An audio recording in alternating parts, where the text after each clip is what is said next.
Ukrainian President Volodymyr Zelensky will virtually address the Israeli parliament in a short while from now. Preparations have begun to hold the virtual address in the Knesset. A special situation room has been set up in parliament as parts of the building are currently under renovations. Zelensky's address comes at a time when the Knesset is in recess, because of which many lawmakers are traveling overseas. And as per Israeli media reports, special arrangements have been made for the lawmakers to attend the address via a video link. Until now, Israel has played a neutral role in the Russia-Ukraine conflict. It has refrained from imposing any sanctions on Russia, but has reluctantly condemned Moscow's aggression. Earlier this month, Israeli Prime Minister Naftali Bennett visited Russia with his delegation, during which he offered to play peacemaker between the two countries at war.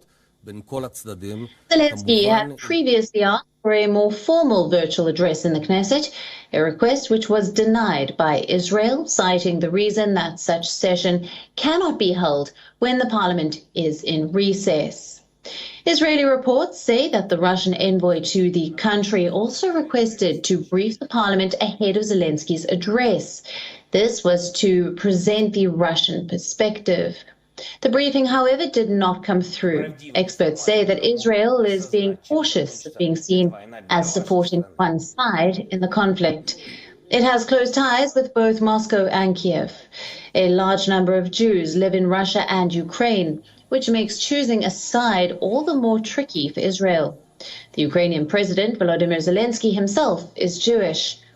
More than that, Russia has its troops in Syria. Moscow controls the skies in Syria, and because of this, Israel is reliant on coordination with Russia to carry out military strikes in Syria against Iranian proxies there.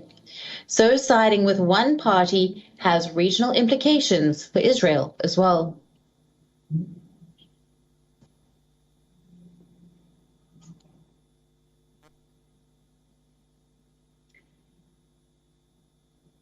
Our WION correspondent Jody Cohen is joining us live now on this broadcast from Tel Aviv. Good evening to you, Jody. Thanks for being with us. Now, we have seen President Zelensky address various nations with emotionally fraught speeches that made reference to difficult historical situations in their respective countries. What are we expecting from Zelensky's address to the Knesset in a short while from now? Yes, Alison. So if we have a look at what President Zelensky has said when he's addressed other parliaments, it really gives us an indication of what he's likely to talk about tonight to the Israelis. For example, when he talked to the US Congress, he invoked the biggest moments in their history. He talked about 9/11. Likewise, when he spoke to the German parliament, he talked about the fall of the Berlin Wall. And he's likely to talk about the biggest moments that have affected Israelis as well. And that, of course, would be the Holocaust. We've already heard that he's likely to invoke the fact that he is Jewish himself. And he's likely to compare Ukraine's battle against Russia with the Allies' battle against the Nazis. So really evoking strong emotions, big historic occasions in his speech. We're also we can expect that he might use some sort of emotive film, which he's done in other addresses as well.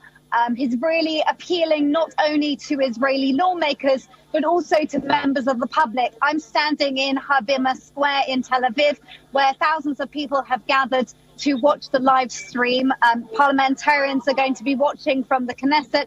You can hear the chanting behind me as people prepare for the welcome addresses and to see President Zelensky speak. The speech is also going to be live streamed on television, so as many people as possible can hear his message. Right. And Jody, what can you tell us about the likely reaction of the Israeli government to Zelensky's speech, considering Israel wanting to play the role of peacemaker and also their relations with both Moscow and Kiev? So there's been pressure within the government for the Israeli government to do more. They're doing a lot on the humanitarian front. I think we can see also, if you look at the addresses to other parliaments around the world, that has typically led to an announcement by the government of some more support for Ukraine. So we've already heard that Israel is reportedly going to be opening a field hospital in Ukraine on Tuesday, and that on Monday, Israeli doctors and nurses will be traveling from Israel to Ukraine to man that hospital. But Israel will also be mindful of its relations with Russia, not only, as you said, because of the mediation role it's been playing, but also because Russia is in control of the skies in Syria, and Israel is very concerned about Iranian activities in Syria, which it sees as an existential threat. Right. Jody, thank you very much. We'll leave it there for now. Jody Cohen bringing us all the latest on that upcoming virtual address. WION now available in your country. Download the app now. Get all the news on the move.